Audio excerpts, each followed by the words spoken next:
سيئات أعمالنا من يهده الله فلا مضل له ومن يضلل فلا هادي له وأشهد أن لا إله إلا الله وحده لا شريك له وأشهد أن محمدا عبده ورسوله الذي لا نبي ورسول بعده اللهم صل وسلم وبارك على نبينا محمد بن عبد الله صلى الله عليه وسلم وعلى آله وأصحابه ومن تبعه بإحسان إلى آخر الأنام. Amma ba'd, semua kita yang hadir di masjid yang mulia ini, a'azzani Allah wa iyyakum jami'ah.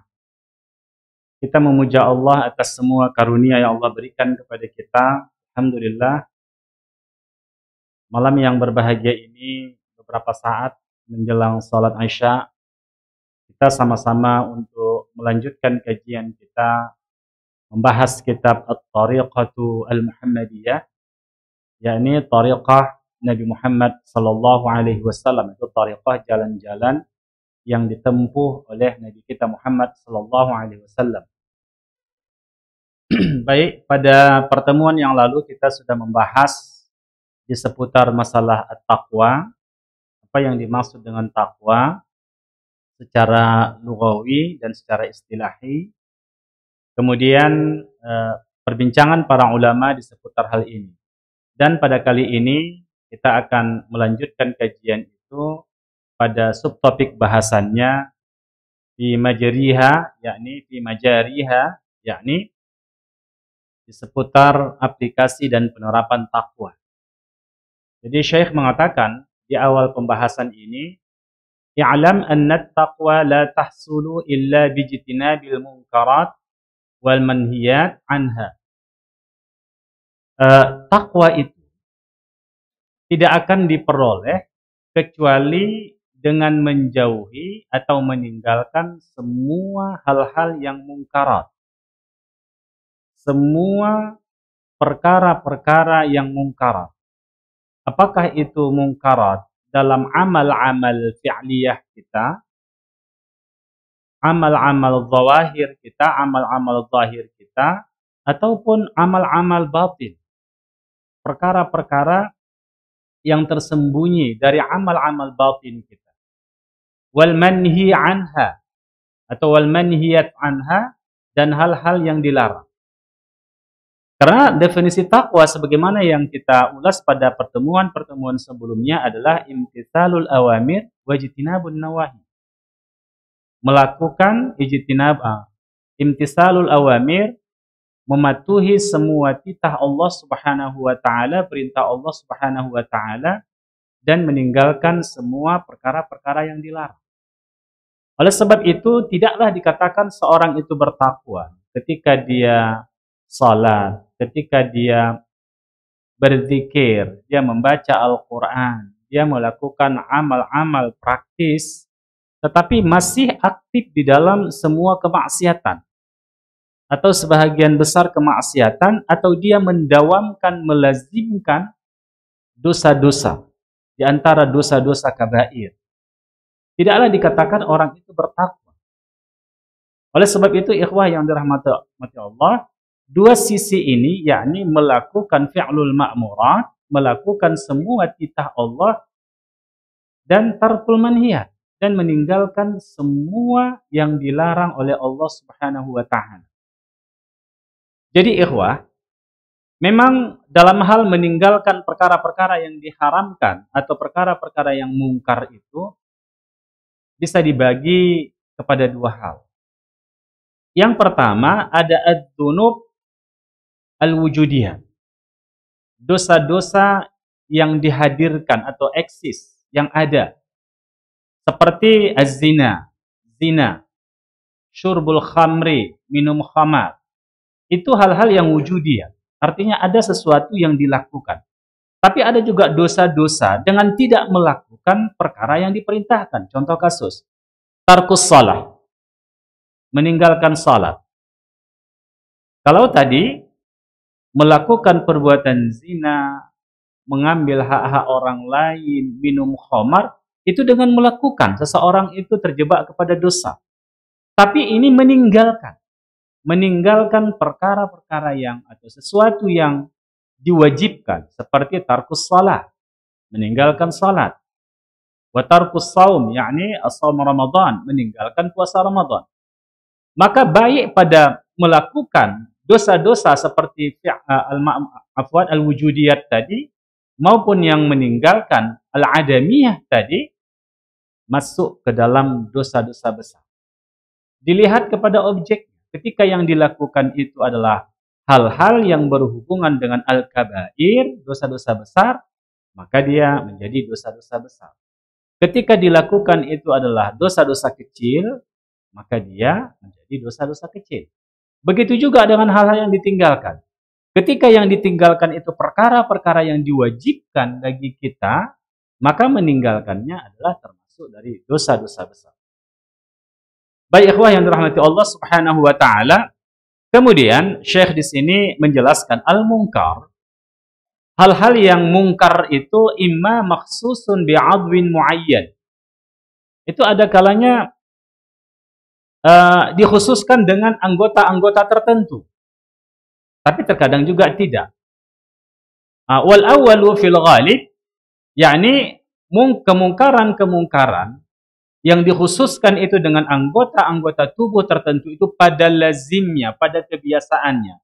Pintunya ada 8. Pertama, qalbun, hati. Jadi, hati merupakan pintu kemaksiatan. Hati merupakan pintu dosa. Contoh kasus misalnya, sebagaimana yang pernah kita bahas, ketika seseorang di dalam hatinya meyakini perkara-perkara yang membatalkan akidahnya atau perkara-perkara syirkiyah, hal-hal yang berhubungan dengan kesyirikan, maka hati menjadi anggota tubuh manusia yang mendatangkan dosa. Dan banyak sekali dosa-dosa yang disebabkan oleh hati manusia. Seperti kibria, takabur, yaitu sombong, sum'ah, ingin pamer, kemudian ghibah, menjelaskan keburukan-keburukan orang lain. Kemudian apalagi namanya? Pokoknya semua sesuatu yang berhubungan dengan penyakit-penyakit hati. Ya. Termasuk juga di situ ria. Ria tidak saja sebagai dosa, tapi ria adalah membatalkan amal seseorang. Yakni ketika seseorang melakukan satu amal dan amal itu diiringi dengan riya, maka amal yang dilakukannya itu mahlukah. Artinya tidak diterima oleh Allah Subhanahu wa taala dan binasa. Oleh sebab itu maka hati bisa menjadi pintu kemungkaran, pintu kemaksiatan. Termasuk lagi dalam akidah-akidah yang keliru, akidah-akidah yang sesat, akidah-akidah yang tidak sesuai dengan akidah Islam. Maka hatilah menjadi pintu kemaksiatan, pintu kemungkaran. Kemudian wal udhun, telinga manusia juga yang dikaruniakan oleh Allah Subhanahu wa taala ini juga bisa merupakan pintu-pintu kemaksiatan. Kalau tadi banyak orang yang menjadi musyrik, banyak orang yang menjadi kafir disebabkan pintunya adalah hati, dan ini memungkinkan saja sebagai wasilah untuk masuk ke dalam hatinya, maka telinganya menjadi pintu. Ya, tidak sedikit ya telinga manusia, al-uzun itu menjadi pintu-pintu kemaksiatan atau pintu-pintu kemungkaran. Dengan telingalah dia mendengarkan sesuatu, lalu itu diprosesnya di dalam otaknya, kemudian bisa saja menjadi keyakinannya. Contoh kasus misalnya, ketika orang mendengarkan hal-hal yang bersifat syubhat, syubhat pemikiran, apakah syubhat bersifat ifrat atau syubhat bersifat tafrid? Kalau syubhat bersifat ifrat misalnya tentang ajaran-ajaran agama yang menyimpang, yang membuat dia menjadi radikal misalnya, seperti khawarij. Itu berasal dari apa yang didengarnya, kemudian diproses oleh akalnya, masuk ke dalam hatinya. Akhirnya itu menjadi pintu baginya menjadi ifrat. Demikian juga ketika ada orang mendengarkan kajian-kajian liberalisme misalnya, maka telinganya menjadi wasilah untuk mengabaikan agama Allah Subhanahu wa taala. menganggap ringan agama ini, atau ikhwah yang dirahmati Allah Subhanahu wa taala menyelisihi kaidah-kaidah keilmuan, kaidah-kaidah akidah dari Ahlus Sunnah wal Jamaah. Lalu itu masuk, pintunya adalah telinganya, kemudian masuk ke dalam otaknya dan diyakini oleh hatinya. Jadi kemaksiatan itu bisa pintunya adalah telinga. Kalau itu hal-hal yang bersifat syubhat. Tapi juga bisa ikhwah yang dirahmati Allah dalam hal-hal yang berhubungan dengan syahwat. Dia mendengarkan misalnya rayuan-rayuan. Dia mendengar, kalau bahasa kita sekarang ini, gombalan-gombalan. Kan begitu kan? Gombalan. Gitu. Jadi bisa saja orang terpengaruh, jatuh kepada zina, jatuh kepada perjudian, jatuh kepada hal-hal kemaksiatan, itu pintu dan telinga. Oleh sebab itu ikhwah, maka karunia yang satu ini yang diberikan oleh Allah Subhanahu wa taala, banyak orang yang mengabaikannya karena semuanya mau didengar. Semua informasi didengar. Semua berita didengarnya. Dan itu sebenarnya ikhwah yang dirahmati Allah Subhanahu wa taala, pintu syubhat yang paling besar bagi manusia. Maka Syekh mengatakan di sini, dan di antara babul mungkarat itu, pintu-pintu kemungkaran itu adalah al-uzun, yaitu telinga manusia. Oleh sebab itulah sekali lagi maka kita katakan, berhati-hatilah menggunakan pendengaran kita. Kemana objek yang harus kita dengar, di mana telinga kita yang harus kita tutup, dan di mana telinga kita yang harus kita buka. Baik. Kemudian yang berikutnya ain, mata. Begitu juga. Mata jendela dunia bagi kita, melihat apapun. Dengan pandangan mata inilah terkadang ikhwah yang dirahmati Allah, manusia melakukan kemaksiatan. Betapa banyak hari ini anak-anak muda kita yang terjebak kepada hal-hal yang tidak baik, hal-hal yang berhubungan dengan perzinahan, yang berhubungan dengan kemesuman, dan seterusnya. Itu dari pandangan matanya. Karena hampir setiap orang hari ini memiliki ponsel. Iya kan? Maka dari situlah anak-anak muda, mereka melihat adegan-adegan yang tidak layak, yang tidak yang haram untuk dilihat, itu dilihatnya. Akhirnya memunculkan syahwat. Dan itulah pintu-pintu keburukan. Makanya antum yang memiliki anak, lihat dulu anaknya.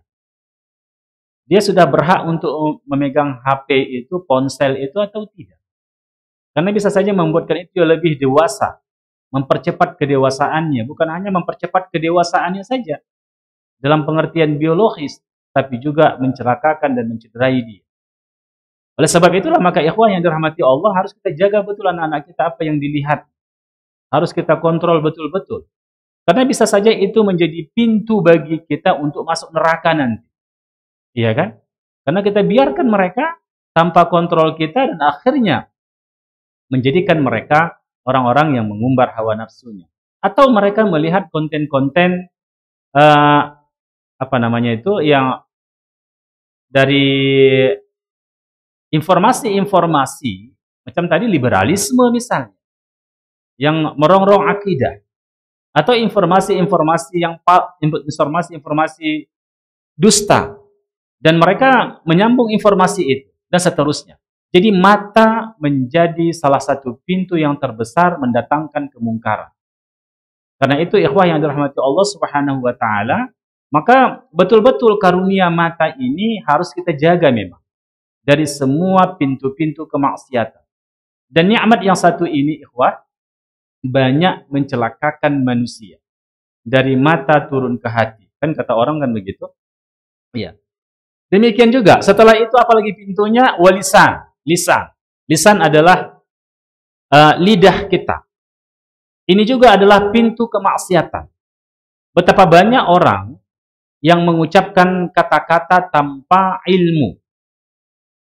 Kalau dia berbicara tentang agama, dia ucapkan, sampaikan informasi, ternyata yang dia sampaikan itu adalah bertentangan dengan akidahnya, bertentangan dengan kebenaran. Menyampaikan hadis-hadis maudhu'at, hadis-hadis palsu, menyandarkan kepada Nabi yang bukan perkataan Nabi misalnya, atau lisannya digunakannya untuk menyakiti hati manusia, atau justru untuk bahasanya ini mengadu domba, ya, melaga-laga, mengadu domba manusia, atau lisannya dia gunakan untuk menghibah manusia, dan banyak hal dari lisan. Oleh sebab itu, maka ketika lisan manusia selamat, maka selamatlah manusia itu. Dan lisan itu laksana harimau kita. Maka dia setelah kita lepaskan, maka dia akan menerkam kita. Dengan demikian, maka para syekh mengatakan termasuk ya sahibul kitab ini menjelaskan jadi babul mungkarat itu di antara pintu-pintu kemungkaran itu adalah lisan manusia. Kemudian wayat, tangan. Betapa banyak orang yang diberikan karunia tangan, tapi tangan itu justru dilakukannya untuk melakukan kemaksiatan, memukul orang, membunuh orang, menyakiti orang, menandatangani sesuatu yang haram misalnya, dan seterusnya. Itu adalah tangan. Dan di antara anggota tubuh kita yang aktif itu adalah tangan. Bergerak itu adalah tangan. Oleh sebab itulah ikhwah yang dirahmati Allah Subhanahu wa taala, tangan ini nanti akan menjadi saksi di akhirat apa yang kita lakukan. Kemudian wa batnun. Batnun itu ada perut. Perut kita. Dan tak ada manusia yang bisa menahan laparnya dalam waktu yang cukup lama, kecuali sesuai kodrat yang diberikan oleh Allah kepada kita, yaitu kodrat syar'iyah. Seukuran kita tahan berpuasa. Karena lebih dari itu nggak tahan kita. Itu pun kalau kita berpuasa nanti ada waktu kita untuk berbuka. Jadi perut ini akan diisi apapun. Tak tahu dia mana yang halal, mana yang haram, masuk saja ke dalam perut. Oleh sebab itulah, sekali lagi, maka di antara pintu-pintu kemungkaran itu adalah perut. Ini berhubungan dengan usaha manusia. Keharaman yang masuk dalam perut itu ada dua. Ada keharaman yang bersifat ain, benda-benda yang diharamkan dimasukkannya ke dalam perutnya, macam kita di sini BPK atau B1, B2 kan begitu kan? Ini bukan nama vitamin ya, tapi nama makanan kalau di Sumatera Utara. Kalau B1 itu biang, yaitu anjing. Kalau B2 itu babi. Ini masukkannya secara ain kan haram, masuk ke dalam tubuh manusia. Atau dia masukkan bangkai. Dia memang makannya makan ayam. Ayam yang dimakannya, tapi ayam yang tidak disembelih dengan nama Allah. Ya kan? Masuk ke dalam perutnya haram. Atau dia memakan khaba'ith. Atau dia memakan najis. Atau memakan yang diharamkan oleh Allah Subhanahu wa taala, masuk ke dalam perutnya. Jadi haram. Yang kedua, ada yang halal dimasukkannya. Ayam dimasukkannya tadi. Ikan dimasukkannya ke dalam perutnya. Dimakannya. Ikan kan halal. Tapi uang membeli ikan itu dari yang haram. Maka masuk ke dalam perutnya hal yang bersifat haram. Maka ini adalah bahagian dari kemungkaran. Jadi masuk dalam babul mungkarat. Kemudian warfarjun, yaitu kehormatan kita. Kehormatan, ini anggota tubuh kita. Dan hari ini ikhwah dan tanda-tanda sudah dekat kiamat itu tersebar di dunia ini perzinahan. Masif terjadi perzinahan. Semakin banyak perzinahan. Dan semakin mendekati akhir dunia ini semakin banyak terjadi perzinahan. Itu dari faraj, dari kehormatan. Dan nanti akhirnya perzinahan itu dianggap biasa saja. Tidak ada lagi malu orang melakukan. Bahkan orang melakukan di jalan-jalan. Dan tidak ada yang mengganggunya kecuali sedikit pinggir-pinggir. Kami mau lewat, paling-paling begitu. Dan itu hari ini kita lihat sudah mulai terjadi di mana-mana. Jalan-jalan ke arah itu sudah cukup banyak, masif sekali media-media yang memprovokasi anak-anak muda kita untuk melakukan perzinahan. Bukan saja anak-anak muda, bahkan orang-orang tua pun, kalau kita baca di media, banyak terjebak kepada perzinahan. Bahkan ada orang yang mati, sengaja dia safar dari satu negeri ke negeri yang lain, hanya untuk berzina. Hanya untuk berzina. Coba untuk bayangkan itu. Ini orang-orang tua. Lalu dia mati ketika berzina. Kemudian warijlun, kaki. Begitu juga. Betapa banyak kaki manusia yang dikaruniakan oleh Allah Subhanahu wa taala, justru kaki itulah yang menyebabkan dia masuk neraka. Karena kaki itu dijalankannya ke tempat-tempat maksiat, ke tempat-tempat yang diharamkan oleh Allah Subhanahu wa taala. Maka ikhwah yang dirahmati Allah Subhanahu wa taala, kakinya menjadi pintu baginya untuk masuk neraka. pintu baginya untuk melakukan kemungkaran. Ini pada umumnya 8 ini aktif bagi manusia yang sehat. Hatinya, pendengarannya, telinganya, matanya, lisannya, tangannya, perutnya, farajnya, dan kakinya. 8 ini. Dan inilah pintu-pintu yang umum menjerumuskan manusia masuk ke dalam jahannam. Jadi, kata beliau di sini, fa'ala salik an yahfadha kulla 'adwin min kulli ma'siyatin hatta yukawwina malakatan fayankharitu fi suluki al-muttaqin. Oleh sebab itulah ikhwah, orang as-salik, orang yang berjalan menuju ridha Allah Subhanahu wa taala. Orang yang takut azab Allah, orang yang takut hari kiamat, orang yang takut berjumpa dengan azab-azab yang Allah siapkan untuk mereka, ayyahfaz. Maka mereka menjaga semua anggota tubuh itu. Satu-satu dijaganya. Hatinya dijaganya bagaimana tidak terkontaminasi. Bagaimana tidak muncul di hati itu perkara-perkara yang diharamkan. Akidah-akidah yang menyimpang. Segala keburukan-keburukan. Ya, apa tadi? Ya, takabur, syirik, riya, sum'ah, ujub. Dan semua penyakit-penyakit hati. Semua dibersihkan. Dia jaga betul hatinya. Jangan kena penyakit-penyakit seperti itu. Dia jaga. Demikian juga dia jaga telinganya. Dia jaga telinga dari hal-hal yang haram tersebut. Berusaha dia, karena itulah pintu yang luar biasa membuat hati dia tercederai. Maka dia tidak akan mendengar musik, dia tidak akan mendengarkan ghibah, dia tidak akan mendengarkan rayuan-rayuan, dan seterusnya. Mata juga begitu, lisan begitu, tangan, perut, faraj, dan kaki. Bahkan dia jadikan hatinya itu menjadi pintu surga baginya. Karena hati juga bisa babul jannah. Babut ta'ah. Yaitu pintu ketaatan. Hatinya menjadi pintu ketaatan karena diisinya dengan tauhid. Diisinya dengan keikhlasan. Diisinya dengan tawakal. Diisinya dengan mahabbah. Diisinya dengan qanaah. Hatinya diisi dengan kebaikan. Maka hati itu menjadi pintu ketaatan baginya. Sekaligus pintu surga untuknya. Telinga juga begitu. Dia dengarkan adalah Al-Quran. Dia dengarkan adalah nasihat-nasihat. Dia dengarkan adalah kajian-kajian. Hal-hal yang mendekatkan dia kepada Rabb. Itu yang dia dengarkan. Matanya juga begitu. Maka yang dilihatnya adalah hal-hal yang dihalalkan. Sesuatu yang diperbolehkan.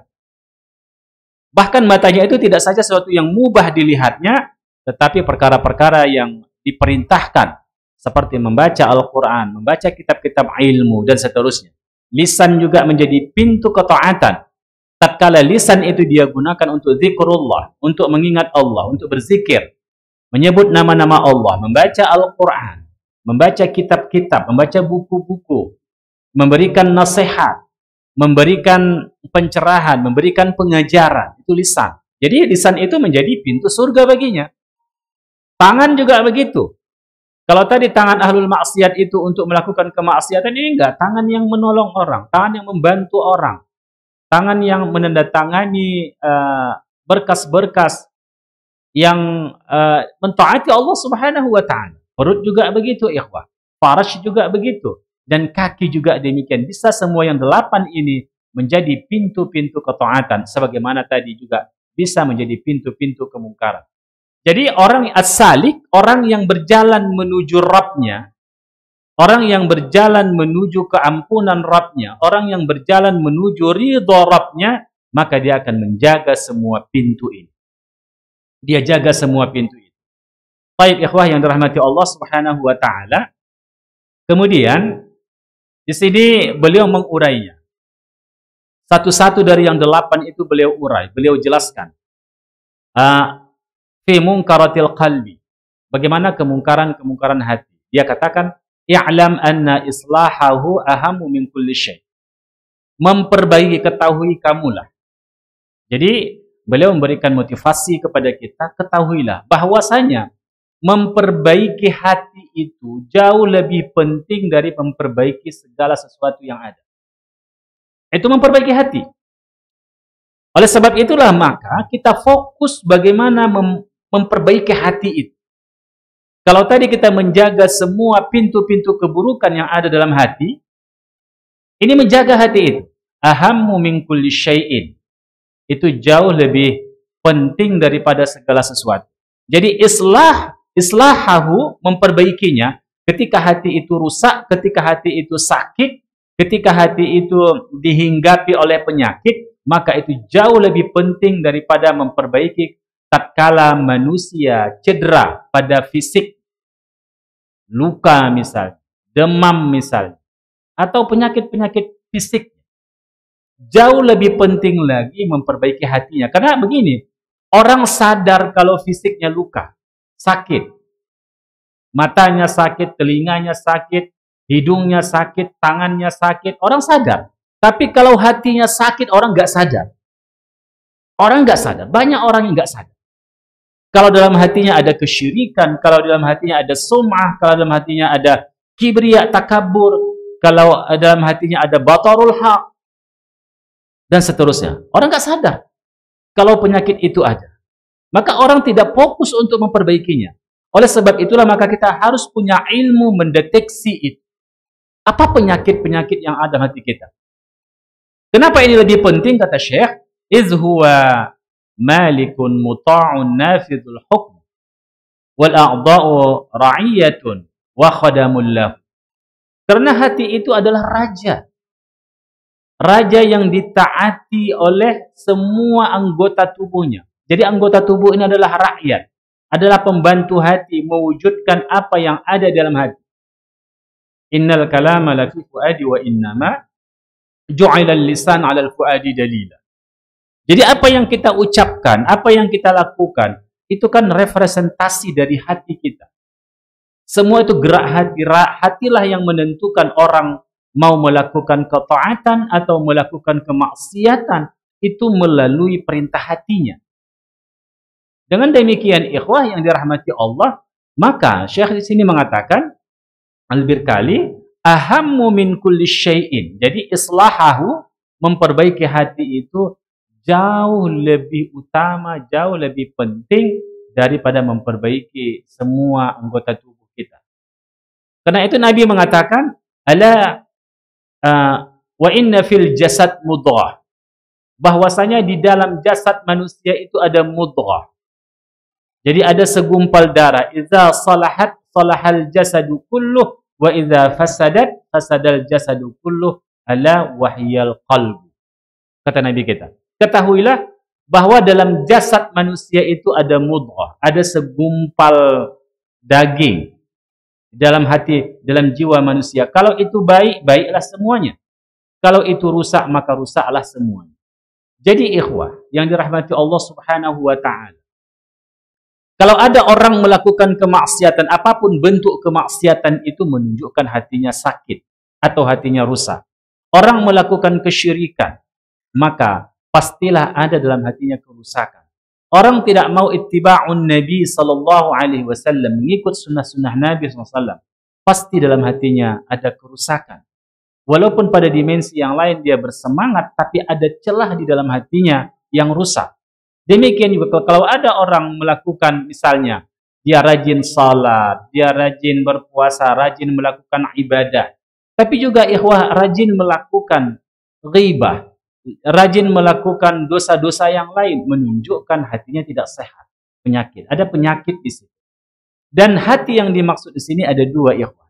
Hati yang berbentuk fisik, jasad. Inilah jantung kita ya, yang segumpal darah ini. Tapi ada juga hati yang bersifat bukan fisik, tapi non fisik, itu batin kita. Batin kita. Yang kalau itu rusak juga, maka rusaklah semua perkara-perkara batin kita. Ikhwah yang dirahmati Allah, wa islahuhu, dan memperbaiki batin itu, memperbaiki hati itu, jantung hati itu adalah takhliyatuhu anil awsafi dhammiyah. Membersihkan hati itu dari semua sifat-sifat yang tercela, sifat-sifat keburukan. Takhliyatu anil awsafi dhammiyah. Jadi membersihkan dari semua-semua. Ini yang kita sebut kemarin ada proses takhliyah. Seseorang ikhwah yang dirahmati Allah tidak akan sempurna keimanannya kecuali dia melakukan takhliyah dari semua bentuk-bentuk kesyirikan. Itu contohnya cawan atau contohnya mangkok. Kalau di mangkok itu banyak kotoran, di mangkok itu banyak najis, di mangkok itu banyak khaba'ith, di mangkok itu kotoran-kotoran yang menempel di situ. Lalu antum isi dengan minuman susu, antum isi dengan minuman teh manis, antum isi dengan jus misalnya di situ. Memang antum minum jus, tapi minum jus yang terkontaminasi dengan khaba'ith, yang terkontaminasi dengan najis, yang terkontaminasi dengan kotoran-kotoran. Itulah yang antum minum. Artinya di situ ada bakteri, di situ ada kuman, di situ ada mikroba, dan seterusnya di dalam minuman antum. Oleh sebab itulah, maka ketika ikhwah yang dirahmati Allah, seyogyanya kita bersihkan ini mangkok tadi, kita bersihkan gelas ini, steril dari penyakit itu, baru tuangkan susu ke dalam. Coba antum minum. Penuh gizi, tanpa ada penyakit di dalam. Jadi seperti itu. Makanya proses takhliyah itu didahulukan dari tahliyah. Walaupun pada hakikatnya mesti sama, tapi ada proses begitu. Berusaha. Bagaimana amal kita bisa diterima oleh Allah Subhanahu wa Ta'ala kalau masih ada kesyirikan di dalam hati? Enggak akan diterima. Enggak akan diterima. Bagaimana? Karena itu adalah racun-racun yang kalau orang minum di situ, ya akan mati juga. Walaupun diisinya keimanan, tapi di situ ada racun, maka dia akan mati juga, akan sakit juga. Makanya enggak diterima amal orang yang di dalam hatinya ada kesyirikan. Maka bersihkan dulu, takhliyah dulu. Bersihkan itu.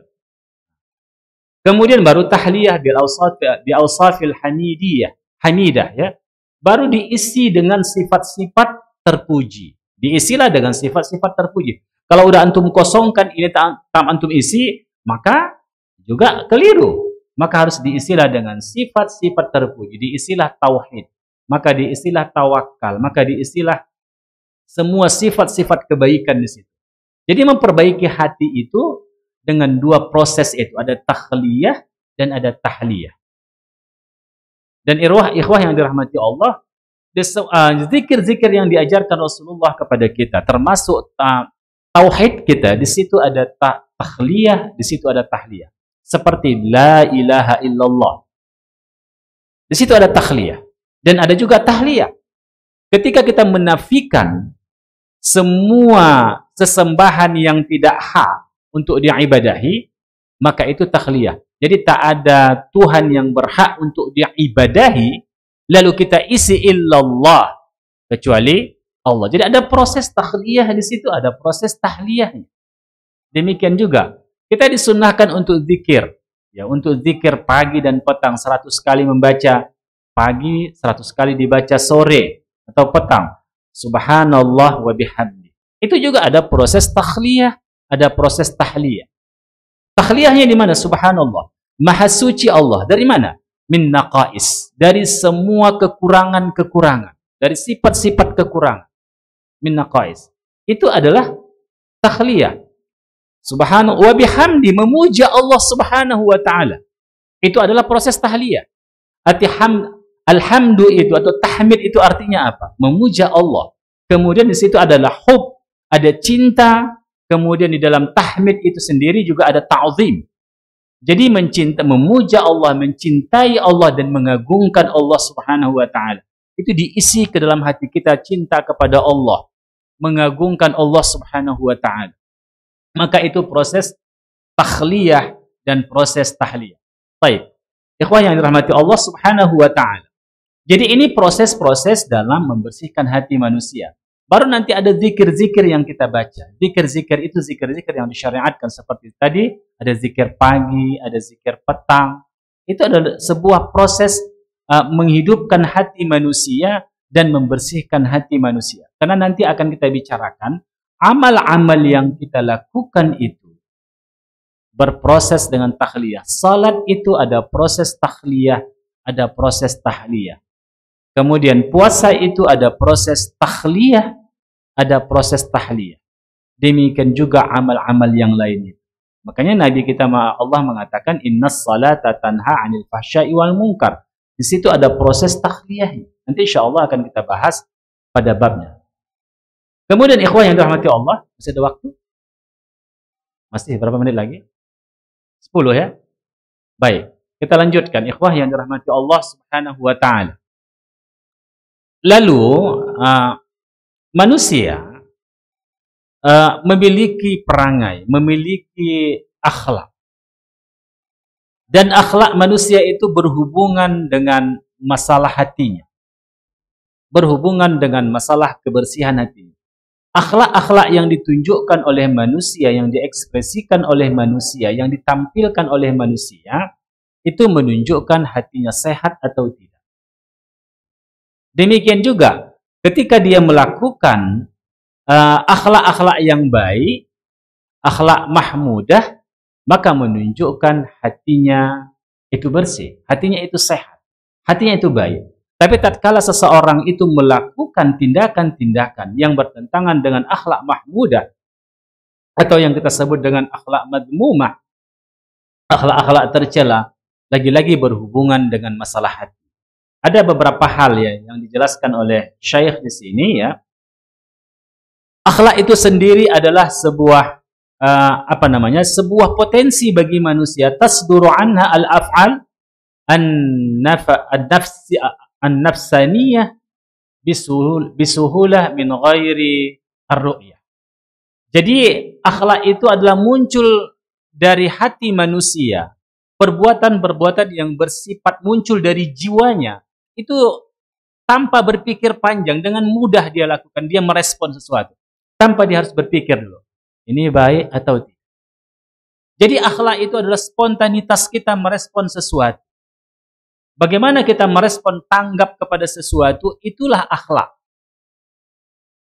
Akhlak itu ada bersifat tabi'iyah yang sudah kita bawa dari rahim ibu kita, ya kan? Tapi ada juga yang bersifat hal-hal yang yang kita latih diri kita untuk bisa berakhlak seperti akhlak itu, akhlak-akhlak kebaikan. Jadi ada yang muncul sendiri sebagai pembawaan kita, mungkin faktor genetika, bisa juga terbentuk dari lingkungan kita, tapi ada juga yang muncul secara spontan. Dan ketika kita merespon secara spontan itu berasal dari sebuah pelatihan yang kita lakukan, tarbiyah yang kita lakukan, tahdzib yang kita lakukan. Jadi akhirnya kita habit dengan amal itu, ketika ada sesuatu muncul lalu kita merespon. Jadi ada akhlak yang berasal dari pembawaan kita, dan ada akhlak yang memang kita bentuk, kita latih dengan kebiasaan-kebiasaan kita. Baik. Mansya'uhu qawiyun nafsi. Jadi terbitnya, kuatnya jiwa itu ada dari 3 hal. Kata beliau di sini ya. Pertama, an-nutq. Jadi penuturan. Ada quwwatul idrak. Jadi kita ini punya potensi untuk mencerna segala sesuatu. Punya potensi untuk merespon segala sesuatu. Allah telah memberikan kepada kita potensi itu. Jadi ada quwwatul idrak. Jadi akhirnya itulah yang nanti, ikhwah, potensi itulah tatkala kita melatihnya menjadi habit bagi kita. Dan akhlak yang bagus itu juga, itu bukan saja dengan pelatihan, tetapi juga harus masuk di dalam pemikiran kita. Kita berpikir tentang sesuatu, merespon segala sesuatu misalnya, dengan respon yang cepat, kan begitu? Itu bisa juga dibentuk dengan keilmuan kita. Ketika keilmuan itu sudah terbentuk dan terus hidup dalam tubuh kita, dan begitulah cara kita berpikir, maka kita merespon dengan cara itu. Paham antum kan? Misalnya begini. Ada orang musyrik. Ada orang musyrik, orang yang mensyirikatkan Allah. Dia hidup dengan kesyirikan. Terbentuk oleh lingkungannya, oleh keluarga, jadi musyrik. Lalu dia belajar. Dia akhirnya tahu itu kemusyrikan. Lalu dia tinggalkan kemusyrikan itu. Dia bersyahadat, masuk Islam. Dia masuk Islam. Lalu dia belajar tentang tauhid, dia belajar tentang syahadat itu, dia belajar tentang syarat-syarat syahadat, dia belajar tentang rukun syahadat, dia belajar tauhid dengan semua dimensi tauhid. Akhirnya ikhwah yang dirahmati Allah itu menjadi bahagian keilmuannya, bahagian paradigmanya, bahagian kerangka berpikirnya, bahagian dari i'tiqadnya. Tatkala ada sesuatu muncul, dia respon dengan tauhid. Oh ini enggak, ini syirik. Dia respon dengan itu.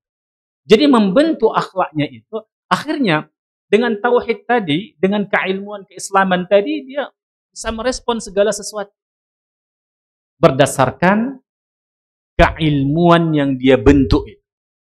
Begitu juga misalnya ketika datang selama hari ini di orang yang kasar, orang yang tidak peduli dengan adab dan akhlak, tidak peduli bagaimana tata cara berinteraksi dengan manusia dengan standar yang tinggi, tak peduli dia. Setelah dia Islam atau setelah dia belajar tentang Islam, yang kalau dulu ada orang meminta-minta miskin dia usir langsung kan begitu, malas di kau kan katanya langsung begitu kan. Tapi ini dia respon. Dia respon dengan respon yang baik. Dia tanya dulu, kenapa bisa jadi pengemis? Apakah ini menjadi menjadi kegiatan untuk ma'isyahnya terus menerus, menjadi profesi kan begitu. Dia nasihati. Dia tidak merespon seperti tadi, dia nasihati. Atau kalau memang betul-betul dia orang membutuhkan, dia kasih. Iya kan, dia kasih. Jadi seperti itu, bisa berubah responnya, bisa berubah akhlaknya. Dengan apa? Dengan ilmu tadi. Dengan keilmuannya. Jadi jangan katakan bahwasanya akhlak itu sesuatu yang sesuatu yang sudah permanen dan tidak bisa berubah. Dan bisa berubah, ikhwah yang dirahmati Allah Subhanahu wa taala. Baik. Kemudian Syekh juga menjelaskan di sini tentang al-ghadab. Ghadab ini adalah kalau bahasanya marah, tapi emosi. Emosi. Jadi harakatun nafsi daf'an lil manafir. Jadi kita memang diberikan oleh Allah emosi. Emosi itu muncul untuk merespon sesuatu. Itu berdasarkan emosi. Tetapi ikhwah yang dirahmati Allah, yang dimaksudkan emosi ini bukan marah-marah, bukan begitu maksudnya. Tetapi adalah respon kita kepada sesuatu berdasarkan emosi kita. Emosi itu emosi sedih, emosi gembira, emosi marah, bisa. Ketika merespon segala sesuatu, kalau yang sedih, emosional kita itu meresponnya dengan kesedihan. Jadi hati kita meresponnya dengan kesedihan. Tapi kalau hal-hal yang membuat kita bahagia, tersenyum, itu emosi kita meresponnya begitu. Termasuk juga emosi yang dalam pengertian marah kan begitu. Jadi kalau manusia tanpa emosi, maka dia tidak bergerak. Yang mendorong kita mau makan itu adalah syahwat yang berhubungan dengan emosi kita mau makan.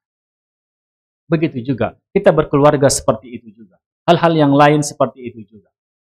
Maka muncullah sikap-sikap sikap-sikap positif pada diri kita. Tapi ketika emosi itu berlebihan, itu yang menjadi potensi itu kebablasan. Sama dengan hal-hal yang kita sebutkan nutuk tadi juga. Ketika berlebihan dari standar. Baru berikutnya adalah syahwat. Yaitu syahwat ini biasanya berhubungan dengan hal yang bersifat biologis. Maka jasad kita ini, karena memang dibentuk oleh Allah, diciptakan oleh Allah Subhanahu wa ta'ala, hidup, beradaptasi dengan bumi ini, dengan alam semesta ini, maka syahwat itulah yang mendorong kita. Kita nggak bisa hidup kalau nggak makan. Iya kan? Kecuali ada khariqul adah lah, ada hal yang ajaib yang Allah berikan kepada kita. Pada umumnya begitu. Karena memang konstruksi biologis kita membutuhkan nutrisi, kalori, membutuhkan air dan sebagainya. Itu harus kita isi. Dan mendorong kita melakukan itu juga, selain ghadabiyah tadi adalah syahwat kita. Tapi lagi-lagi ketika dia berlebih, maka syahwat itu menjadi negatif. Begitu juga bagaimana kita bisa berkembang biak di muka bumi ini. Maka Allah karuniakan syahwat. Allah karuniakan syahwat. Tetapi ketika manusia menggunakan syahwat dengan berlebih, over, itu yang menjadi bagi kita. Dan ikhwan yang dirahmati Allah, baik nutuqiyah tadi, ghadabiyah dan syahwatiyah tadi, itu juga berhubungan dengan akhlak manusia. Dengan akhlak manusia. Jadi insya Allah ini akan kita bahas pada pertemuan yang akan datang, beberapa pembahasan ya. Bagaimana, di antaranya adalah turuqu ilajil khalqil madmum. Bagaimana metode, cara-cara mengobati akhlak-akhlak yang tercela. Baik. Demikian saja ya, mudah-mudahan ada manfaat untuk kita semua. Kita berdoa kepada Allah Subhanahu wa taala semoga ilmu kita ini barokah, halaqah kita ini barokah, dan juga kita tidak saja memenuhi kognisi kita, otak kita, tapi yang lebih penting dari itu adalah mengamalkan. Mengamalkan itu jauh lebih sukar daripada memasukkan ilmu di dalam benak kita, dalam otak kita. Mengamalkan sesuatu yang sangat sukar. Oleh sebab itu, mari semangat kita untuk mengamalkannya, berdoa kepada Allah dan bertawakal kepada Allah Subhanahu wa taala. Semoga Allah memberikan taufik kepada kita untuk mengamalkan. Subhanakallah bihamdi. Asyhadu an la ilaha illa anta astaghfiruka wa atubu ilaik. Wassalamualaikum warahmatullahi wabarakatuh.